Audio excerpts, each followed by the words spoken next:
Hello guys, എല്ലാവർക്കും നമസ്കാരം. പുതിയൊരു വീഡിയോയിലേക്ക് എല്ലാവർക്കും സ്വാഗതം. ഡൽഹി യാത്രയിൽ എന്നെ സ്വാധീനിച്ചതും വളരെ മനോഹരവുമായിട്ടുള്ള കുറച്ച് സ്ഥലങ്ങൾ ഇന്ന് നമുക്ക് പരിചയപ്പെടാം. നമ്മളിപ്പോൾ കണ്ടുകൊണ്ടിരിക്കുന്നത് രാജ്ഘട്ടാണ്.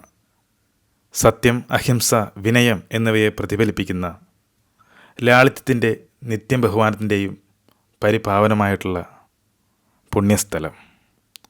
രാഷ്ട്രപിതാവായ മഹാത്മാഗാന്ധിയെ അടക്കം ചെയ്തിരിക്കുന്നത് ഇവിടെയാണ്.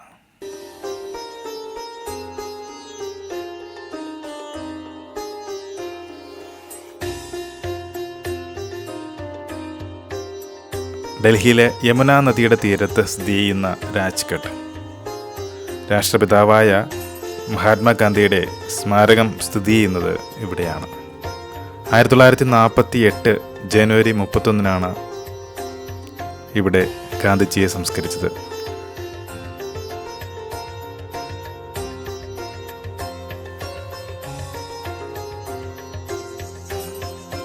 നിത്യവും കത്തിക്കൊണ്ടിരിക്കുന്ന ഈ ഒരു ജ്വാല നമുക്ക് ഇവിടെ കാണാൻ സാധിക്കും. ദശലക്ഷക്കണക്കിന് ആളുകളുടെ ഹൃദയങ്ങളിൽ അദ്ദേഹം കൊളുത്തിയ വെളിച്ചത്തെ ഓർമ്മിപ്പിക്കുന്നതാണ് ഈ നിത്യജ്വാല. ഏകദേശം 44 ഏക്കറിലാണ് ഈ ഒരു രാജ്ഘട്ട് വ്യാപിച്ച് കിടക്കുന്നത്. ഇവിടെ അടക്കം ചെയ്തിരിക്കുന്ന പ്രമുഖ വ്യക്തികൾ മഹാത്മാഗാന്ധി, ജവഹർലാൽ നെഹ്റു, ലാൽ ബഹദൂർ ശാസ്ത്രി, ഇന്ദിരാഗാന്ധി, രാജീവ് ഗാന്ധി, മൊറാർജി ദേശായി, ചരൺ സിംഗ്, ഗ്യാനി സെയിൽ സിംഗ്, ശങ്കർ ദയാൽ ശർമ്മ, ഐ.കെ. ഗുജ്റാൾ, അടൽ ബിഹാരി വാജ്പേയി, പ്രണബ് മുഖർജി എന്നിവരാണ്. പച്ചപ്പുതപ്പുകളും സമാധാനപരമായ പാതകളും കൊണ്ട് ചുറ്റപ്പെട്ട രാജ്ഘട്ട് ഗാന്ധിജിയുടെ ജീവിതം, തത്വചിന്ത, ത്യാഗം എന്നിവയെക്കുറിച്ച് ചിന്തിക്കുവാൻ സന്ദർശകർക്ക് അവസരം നൽകുന്നതാണ്. ലോക നേതാക്കളിൽ നിന്നും അദ്ദേഹത്തിൻ്റെ പ്രശസ്തമായ ഉദ്ധരണികളുടെയും ആദരാഞ്ജലികളുടെയും ലിഖിതങ്ങൾ അദ്ദേഹത്തിൻ്റെ ആഗോള സ്വാധീനത്തെ ഓർമ്മപ്പെടുത്തുന്നു. രാജ്ഘട്ട് വെറുമൊരു സ്മാരകമല്ല, നിശബ്ദ വാക്കുകളേക്കാൾ ഉച്ചത്തിൽ സംസാരിക്കുന്ന സമാധാനത്തിൻ്റെയും ഐക്യത്തിൻ്റെയും സന്ദേശം ഇപ്പോഴും എല്ലാ കോണുകളിലും പ്രതിധ്വനിക്കുന്നത് നമ്മൾക്ക് കേൾക്കുവാൻ സാധിക്കും. ഓരോ ഇന്ത്യക്കാരനും, അഹിംസയിൽ വിശ്വസിക്കുന്ന എല്ലാവരും തീർച്ചയായും സന്ദർശിക്കേണ്ട ഒരു സ്ഥലം കൂടിയാണ് ഈ രാജ്ഘട്ട്. ഡൽഹിയിലെ കൃഷി ഭവൻ്റെ ബാക്ക് വശത്താണ് നമ്മളിപ്പോൾ ഉള്ളത്. നമ്മളിനി ഇന്ത്യ ഗേറ്റിലേക്കാണ് പോകുന്നത്. ഇവിടെ നിന്നും കുറേ കൂടി മുന്നോട്ട് പോയാൽ രാജ്പഥിലെത്തും. രാജ്പഥിൽ നിന്നും ഒരു 200 മീറ്റർ നടന്നു കഴിഞ്ഞാൽ നമുക്ക് ഇന്ത്യ ഗേറ്റിൻ്റെ അടുത്തെത്താം. ഈ നടപ്പാതയ്ക്ക് ചുറ്റും പച്ചപ്പ് നിറഞ്ഞ പുൽത്തകടികളും അലങ്കാര കനാലുകളും മരങ്ങളുടെ നിരകളും നിരവധിയുണ്ട്. വിനോദസഞ്ചാരികൾക്കും ജോഗർമാർക്കും കുടുംബങ്ങൾക്കും ജനപ്രിയ സ്ഥലമാണ് ഇവിടം. ഇന്ത്യയുടെ സൈനിക ശക്തിയെയും സാംസ്കാരിക വൈദഗ്ധ്യവും പ്രദർശിപ്പിക്കുന്ന റിപ്പബ്ലിക് ദിന പരേഡ് എല്ലാ വർഷവും ഇവിടെയാണ് നടക്കുന്നത്.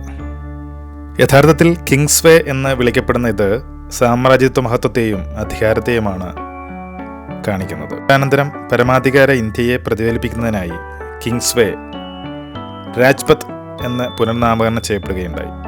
രാജാവിൻ്റെ പാത, അതാണ് രാജ്പഥ് എന്നതുകൊണ്ട് ഉദ്ദേശിക്കുന്നത്. ഡൽഹിയിലെ ഈ ഐക്കണിക് സ്മാരകവും മനോഹരമായ പൂന്തോട്ടങ്ങളും വൈകുന്നേര സമയങ്ങളിൽ വളരെ മനോഹരമാണ്. 7 മണി മുതൽ ഇവിടെ ലൈറ്റ് ഷോയും നടക്കാറുണ്ട്.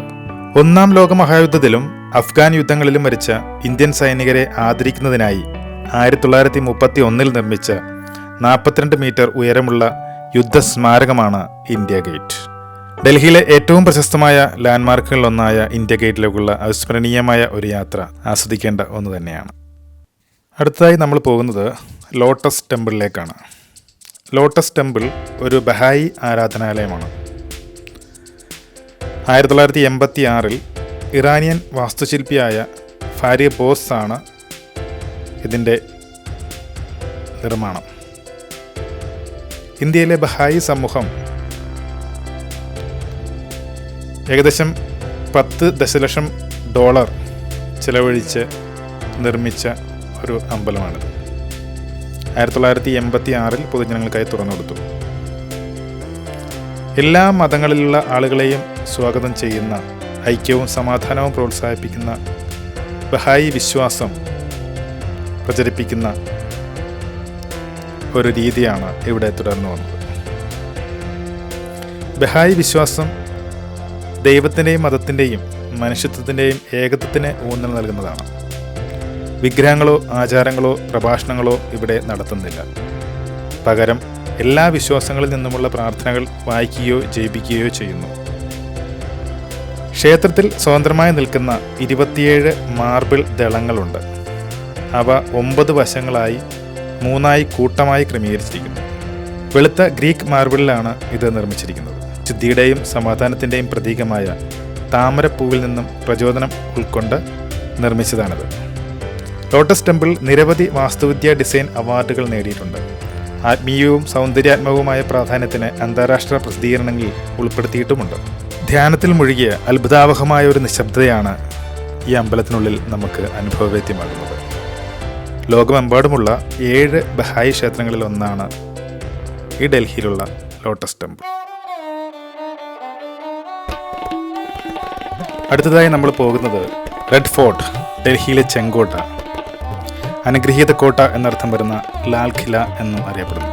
മുഗൾ ചക്രവർത്തി ഷാജഹാൻ 1638 മുഗൾ തലസ്ഥാനം ആഗ്രയിൽ നിന്നും ഡൽഹിയിലേക്ക് മാറ്റിയ ശേഷം ഒരു പുതിയ കൊട്ടാരം എന്നൊരു ചിന്തയിൽ അടിത്തറയിട്ട് ഷാജഹാൻ പണിതതാണ് ഈ ചെങ്കോട്ട.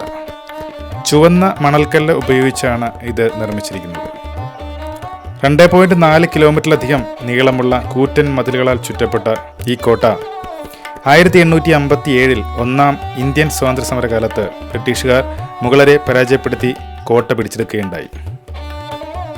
അവസാനത്തെ മുഗൾ ചക്രവർത്തിയായ ബഹദൂർ ഷാ സഫറിനെ ഇവിടെ വിചാരണ ചെയ്യുകയും പിന്നീട് നാടുകടത്തുകയും ചെയ്യും.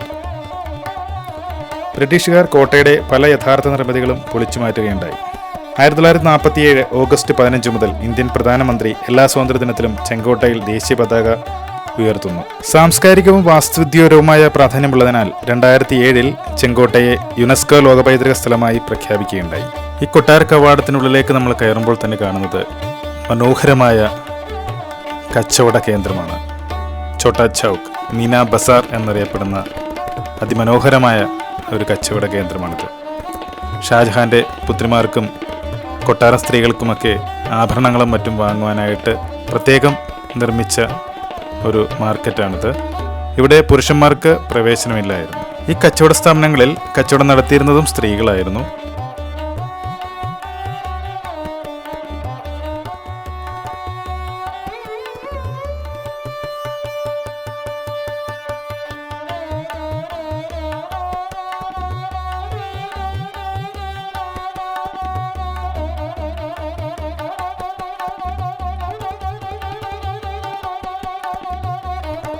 ഈ കാണുന്ന കെട്ടിടം നൗബത് ഖാന എന്നാണ് അറിയപ്പെട്ടിരുന്നത്. രാജാക്കന്മാരുടെ ജന്മദിനം മറ്റും ആഘോഷിച്ചിരുന്നത് ഈ കെട്ടിടത്തിനുള്ളിലായിരുന്നു.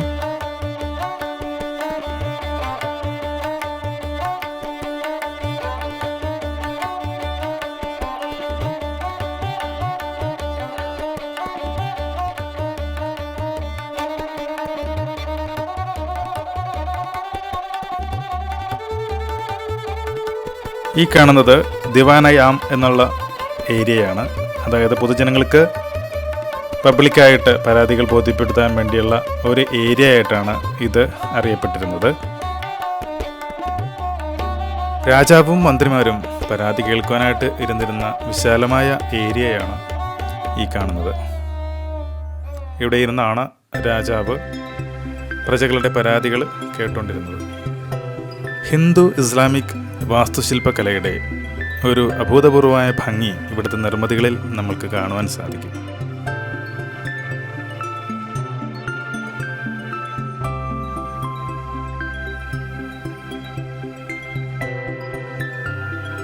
ഈ കാണുന്ന വൈറ്റ് മാർബിളിൽ തീർത്ത സുന്ദര കെട്ടിടത്തിന്റെ പേര് സാവൺ എന്നാണ്. രാജാവും മറ്റും വിശ്രമവേളകൾ ചെലവിട്ടിരുന്നത് ഇവിടെയാണ്.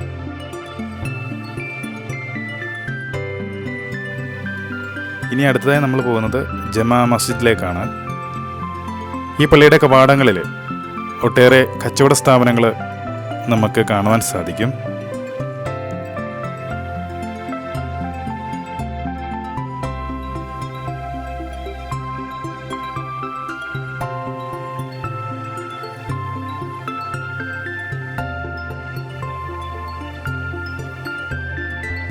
ഡൽഹിയിൽ സ്ഥിതി ചെയ്യുന്ന ജമാ മസ്ജിദ് ഇന്ത്യയിലെ തന്നെ ഏറ്റവും വലിയ പള്ളികളിൽ 2ാം സ്ഥാനത്ത് നിൽക്കുന്ന ഒന്നാണ്. 1650-നും 56-നും ഇടയിൽ മുഗൾ ചക്രവർത്തി ഷാജഹാനാണ് ഈ ഒരു പള്ളിയുടെ നിർമ്മാണം ഏറ്റെടുത്തത്. മസ്ജിദ് ഇ ജഹാൻ എന്നാണ് ഇത് അറിയപ്പെടുന്നത്. ലോകത്തെ പ്രതിഫലിപ്പിക്കുന്ന പള്ളി എന്നാണ് അർത്ഥം. 3 വലിയ കവാടങ്ങളും 4 ഗോപുരങ്ങളും 40 മീറ്റർ ഉയരമുള്ള 2 മിനാരങ്ങളും ഇവിടെ സ്ഥിതി ചെയ്യുന്നുണ്ട്. വിശാലമായ തിരുമുറ്റത്ത് 25,000-ലധികം ആരാധകരെ ഉൾക്കൊള്ളുവാനായിട്ട് സാധിക്കും.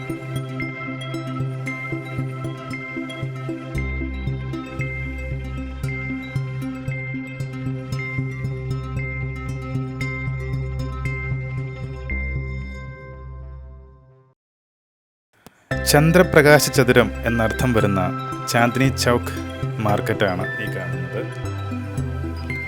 ഇന്ത്യയിലെ പഴയ ഡൽഹിയിലെ ഏറ്റവും പഴക്കമേറിയതും തിരക്കേറിയതുമായ മാർക്കറ്റുകളിൽ ഒന്നാണ് ഇത്.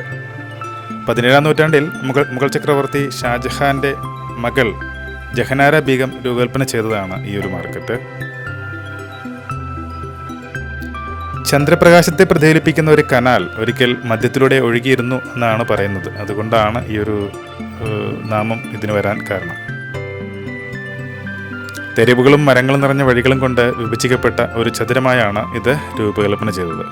രാത്രിയിലെ വർണ്ണാഭമായ ലൈറ്റിൽ തിളങ്ങി നിൽക്കുന്ന കെട്ടിടങ്ങൾ വളരെ മനോഹരമായിട്ടുള്ളൊരു കാഴ്ചാനുഭവം തന്നെയാണ് തരുന്നത്.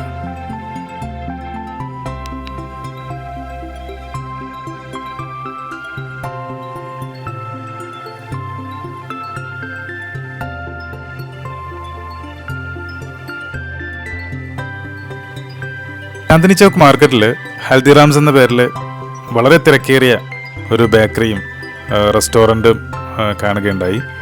ഇവിടുത്തെ തിരക്ക് കണ്ടതുകൊണ്ട് തന്നെ ഒന്ന് കയറിയേക്കാം എന്ന് കരുതി രാത്രിക്കത്തെ ഫുഡ് ഇവിടെ നിന്ന് കഴിക്കുവാൻ തീരുമാനിച്ചു. നാളെ ഇനി ആഗ്രയിലേക്കാണ് പോകേണ്ടത്. ഡൽഹിയിൽ നിന്നും നമ്മൾ നേരെ പോയത് ആഗ്രയിലേക്കാണ്.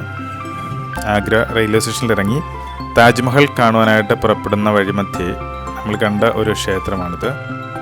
തിരുപ്പതി ബാലാജി ക്ഷേത്രം. ആന്ധ്രാപ്രദേശിലെ യഥാർത്ഥ തിരുപ്പതി ബാലാജി ക്ഷേത്രത്തിൽ നിന്ന് പ്രചോദനം ഉൾക്കൊണ്ട് ആഗ്രയിൽ ദക്ഷിണേന്ത്യയിലേക്ക് യാത്ര ചെയ്യാൻ കഴിയാത്ത ഭക്തർക്ക് വേണ്ടി പണിത ഒരു അമ്പലമാണ്.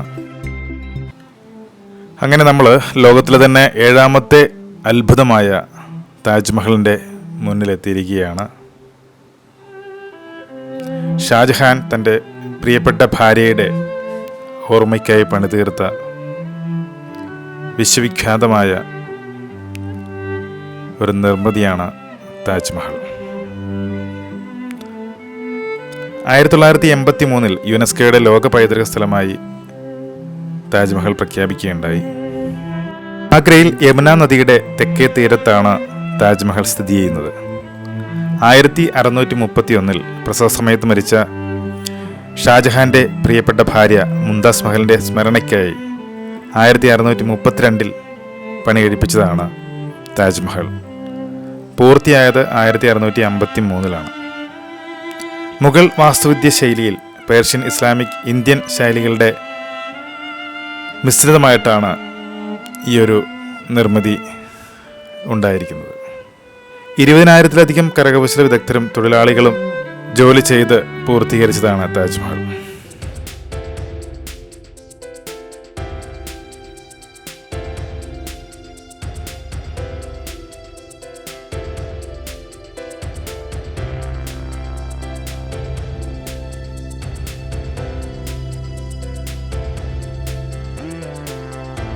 അടുത്തതായി നമ്മൾ എത്തിയിരിക്കുന്നത് ആഗ്രയിലെ ചുവപ്പ് കോട്ടയിലേക്കാണ്. മഹത്തായ മുഗൾ കോട്ടയാണ് ആഗ്ര കോട്ട. താജ്മഹലിൽ നിന്നും 2.5 കിലോമീറ്റർ വടക്ക് പടിഞ്ഞാറായിട്ട് സ്ഥിതി ചെയ്യുന്നു. മുഗൾ ചക്രവർത്തി അക്ബർ 1565-ൽ നിർമ്മിച്ചതാണ് ഈ ആഗ്ര ഫോർട്ട്. പ്രധാനമായും ചുവന്ന മണൽക്കല്ലുകൾ കൊണ്ട് നിർമ്മിച്ച ഇത് ആഗ്രയിലെ ലാൽ ഖില എന്നാണ് അറിയപ്പെടുന്നത്. 94 ഏക്കറിൽ വ്യാപിച്ചു കിടക്കുന്ന 2.5 കിലോമീറ്റർ നീളമുള്ള കൂറ്റൻ മതിലുകളാൽ ചുറ്റപ്പെട്ട വലിയൊരു കോട്ടയാണത്. 1983 യുനെസ്കോയുടെ ലോക പൈതൃക സ്ഥലമായി പ്രഖ്യാപിക്കുകയുണ്ടായി. അതിമനോഹരമായ ബാൽക്കണികളും കൂറ്റൻ കല്ലുകളിലുള്ള അലങ്കാര കൊത്തുമണികളും വളരെ മനോഹരമാണ്.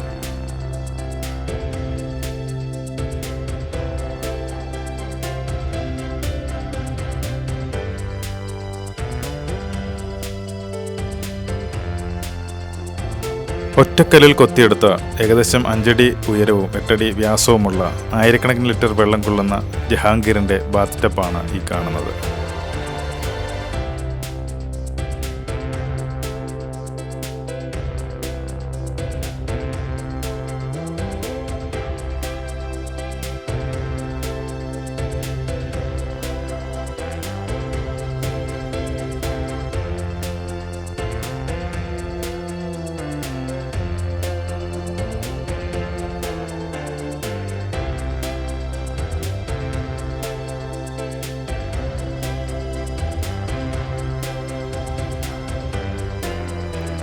ഈ കൊട്ടാരം ചക്രവർത്തി അക്ബർ നിർമ്മിച്ചതാണെങ്കിലും പിന്നീട് പല നിർമ്മാണ പ്രവർത്തനങ്ങളും ഷാജഹാൻ്റെ നേതൃത്വത്തിൽ ഇവിടെ നടന്നിട്ടുണ്ട്.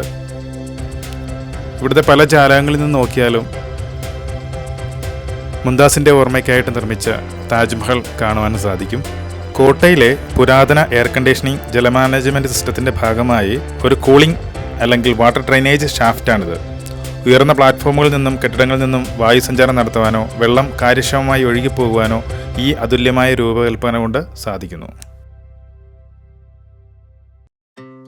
ആഗ്രയിലെ താജ്മഹലും റെഡ് ഫോർട്ടും എല്ലാം കണ്ടതിന് ശേഷം നമ്മൾ എത്തിച്ചേർന്നിരിക്കുന്നത് ഷാജഹാൻ ബാഗ് എന്നറിയപ്പെടുന്ന ഷാജഹാൻ ഗാർഡനിലേക്കാണ്. ആഗ്ര കോട്ടയ്ക്കും ആഗ്ര ക്യാൻറ്റീനും സമീപമാണ് ഈ ഷാജഹാൻ ഗാർഡൻ ഉള്ളത്.